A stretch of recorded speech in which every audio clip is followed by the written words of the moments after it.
President Mr. Rahul Gandhi's fortnight-long US visit seems to have given fresh energy to the party. I have with me a very special guest today on our live, the head of the Congress Communication Department, Mr. Randeep Surjewala, to talk to us about the party, its future strategy, how it's going to deal with communications in an era where the Modi-Amit Shah combine is really touching new heights electorally. Thank you so much for being with us, Mr. Surjewala. Good to be with the friend. Thank you, sir. To begin with, how do you view Mr. Rahul Gandhi's visit? How has the party viewed it? If you look at Mr. Gandhi's visit, there was a perspective that needed to be put before the non-resident Indians who are an important, after all, the Indian diaspora is an important part of our polity. Right. Also, there is a worldview of our country.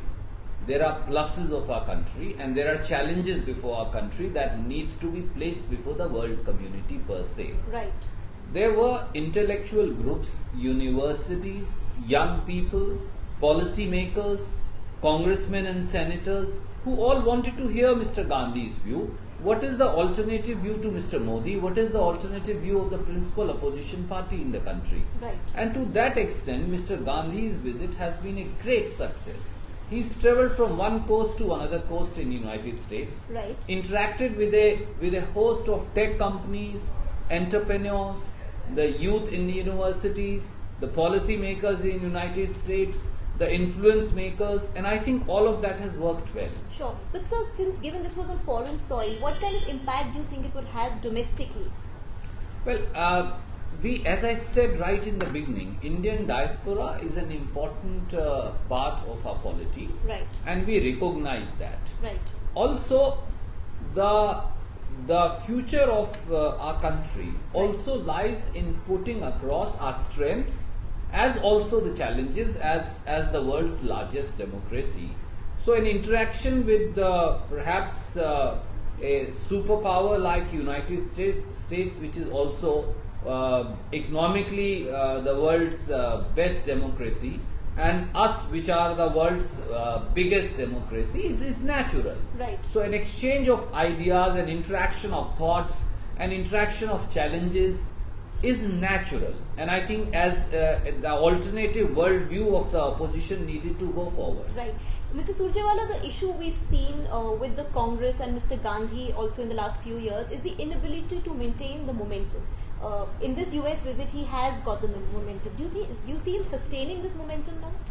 See, Indian National Congress or Mr. Gandhi has no hesitation in ensuring that come what may, we shall continue to espouse the voice of the teeming millions of this country. When the farmer of this country is in distress and is driven to suicide, consider this: 35 farmers commit suicide every day.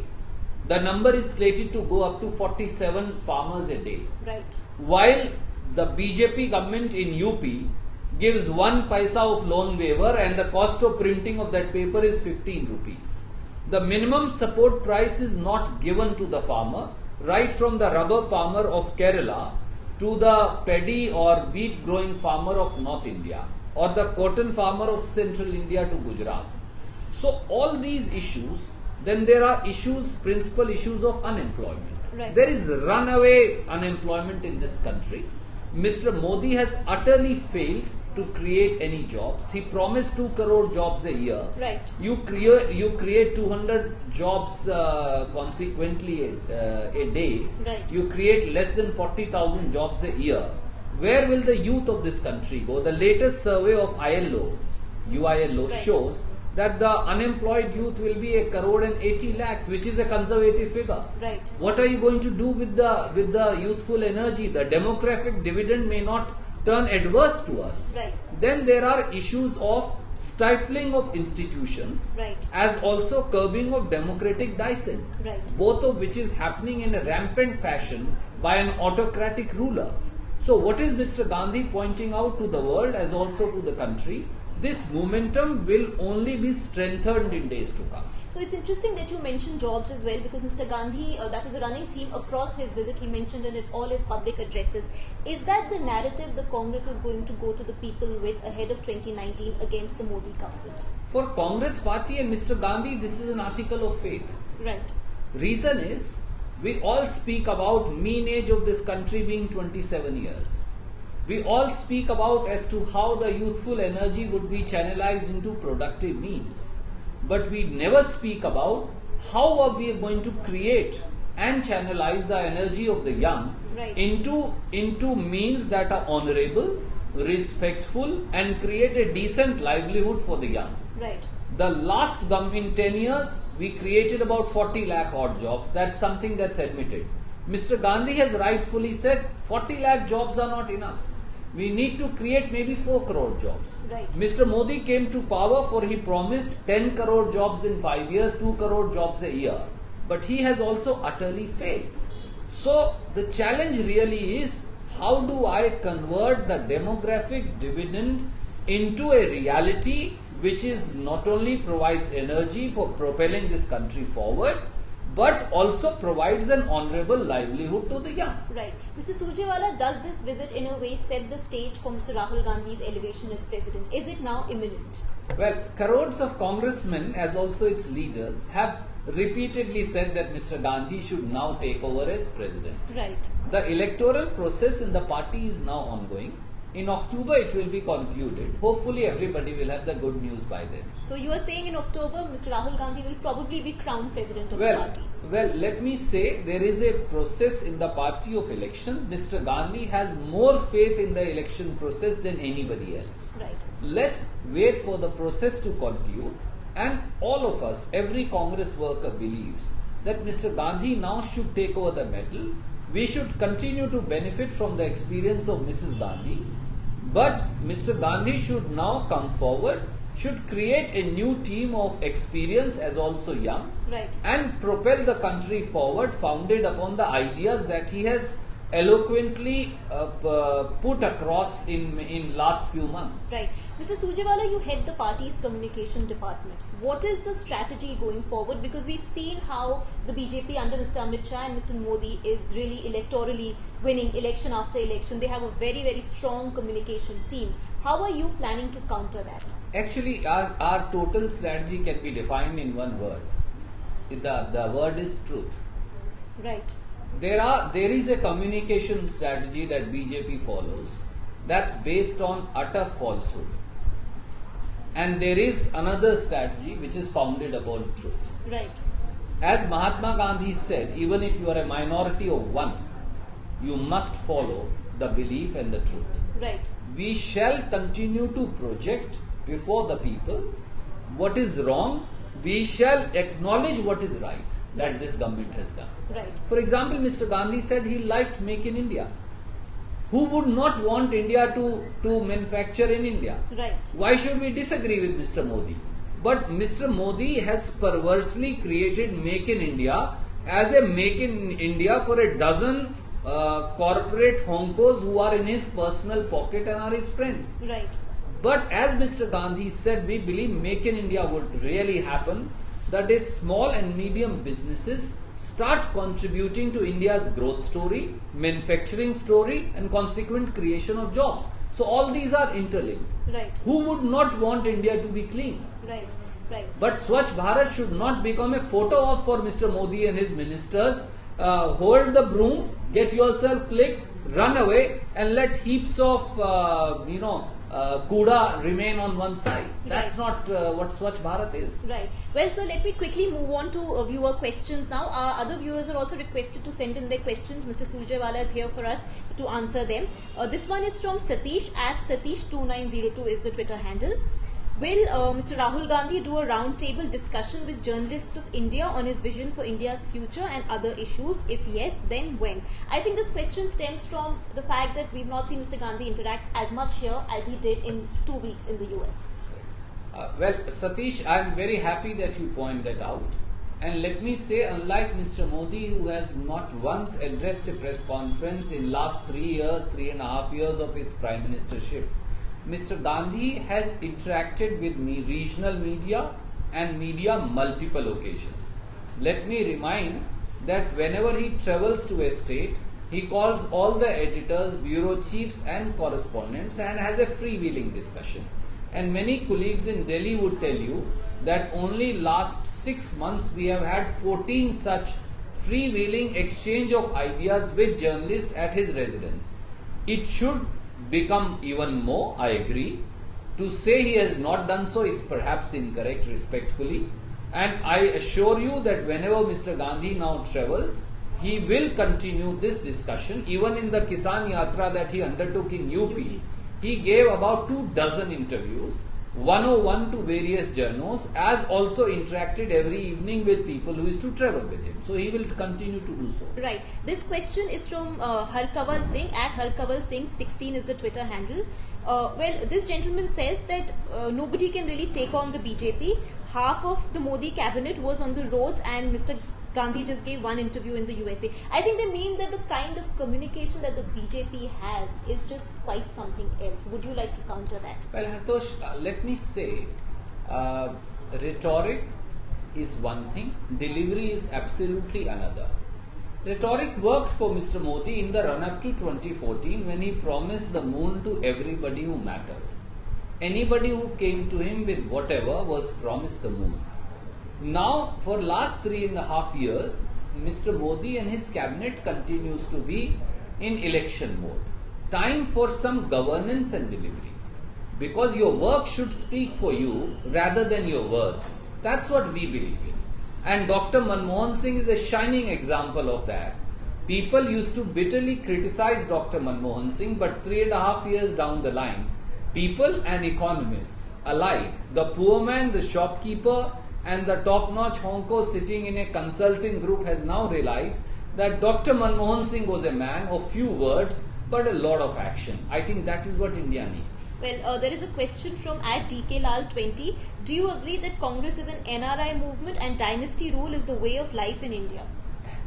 Let me say, and let me say I respect your criticism. And I feel obliged as a congressman to answer that to every citizen of this country and maybe even abroad.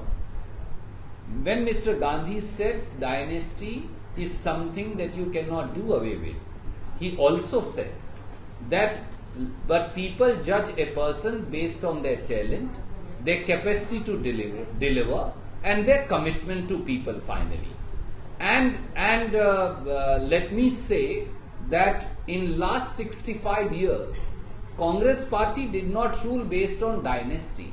We were elected, my friend, every time by the majority will of this country. They were accepted. Pandit Nehru was an elected Prime Minister and not a nominated one, and the most popular Prime Minister ever. When Mrs. Gandhi came to power, she was elected by the people and then defeated by the people and then re-elected by the people. Mr. Rajiv Gandhi was elected by the biggest ever mandate that this country has ever given to anybody. And Mrs. Sonia Gandhi, who was bitterly criticized, decimated none less than Atal Bihari Vajpayee ji. And Dr. Manmohan Singh and Mrs. Gandhi were re-elected in 2009 and we lost 2014. But we are somebody, we are a party which has been elected as quay dynasties, let me say. Isn't BJP doing the same thing? For example, Mr. Jaitley, who criticizes us bitterly, comes from a dynasty. For his father-in-law, Shri Dogra, was finance minister in J&K for 26 years. Dharmendra Pradhan's father, who is a union minister, was a minister in Vajpayee ji's cabinet. Vasundhara Raje ji and Dr. Raman Singh's son are both members of parliament of BJP. Professor Prem Kumar Dhummal's son Anurag Thakur is also an MP of BJP. Rajnath Singh ji's son Pankaj Singh was just given an MLA ticket of BJP. Rajbir Singh Kalyan Singh ji's son is also an MP. Yashwant Sinha ji's son, Mr. Sinha, is a minister in this government. And there are multifold such examples, but you would finally be tested based on your own mettle, your capacity to deliver and your leadership. Well, this dynasty debate, of course, will always go on, but I don't think it's something the Congress can entirely absolve itself of in any case. We have a question from Chandan Das. The question is, this is a stinging one, when the grape juice has gone stale, it doesn't become wine just because you're selling it after pouring it in an exotic bottle. I think it means in terms of Rahul Gandhi's charisma and his ability to connect with people, given the US, it's in the context of the US trip. Fair enough. You can continue. I mean, as I said, I believe that Congress party unlike the Bharatiya Janata Party or RSS, must answer every criticism. You are entitled to criticize my leader, Mr. Gandhi, but let me also point out to you that between 2004 to 2014, Congress won 34 elections. Mr. Gandhi came into active politics by 2006, and between 2006 to 2014, we won about 29 elections. There was a time when Mr. Gandhi was the most popular leader and Mr. Modi was non-existent. What happened then? The cycle turned. People rejected UPA government after 2 tenures in power. 2004 and 2009, we are the ones who decimated BJP. There was a time when Vajpayee ji and Advani ji were only 2 MPs in entire Lok Sabha of 545 people. Right. So BJP also resurrected. The mistakes that we have made, and as Mr. Gandhi was very frankly and candidly admitted, we are correcting. The path that where we went wrong, we are course correcting. Once we course correct, we will come back to you with a new vision for this country, and Mr. Gandhi has presented a lot of glimpses of this vision as to how to turn around this country. This country is not about individuals alone. This country is about jobs, this country is about agriculture, this country is about medium and small businesses, this country is about internal and external security, this country is about institutions, this country is about right to speak, this country is about groups of people who are independent and non-partisan and non-political, and I think all of us constitute the very idea of India, and Congress in many ways represents a large fraction of that idea, and we will come back based on the strength of our ideas. I will quickly take one last viewer question. The question is, what's the biggest challenge for the Congress presently? Sorry, say again. What is the biggest challenge for the Congress presently? Is it Mr. Modi? Is it Mr. Amit Shah? Is it the entire machinery that the BJP represents? I think the battle is ideological. The battle is not individual. The battle is, it's not a X versus Y battle. Anybody who sees it with this myopic angle is undermining the inherent strength capacity of this country. The battle is ideological.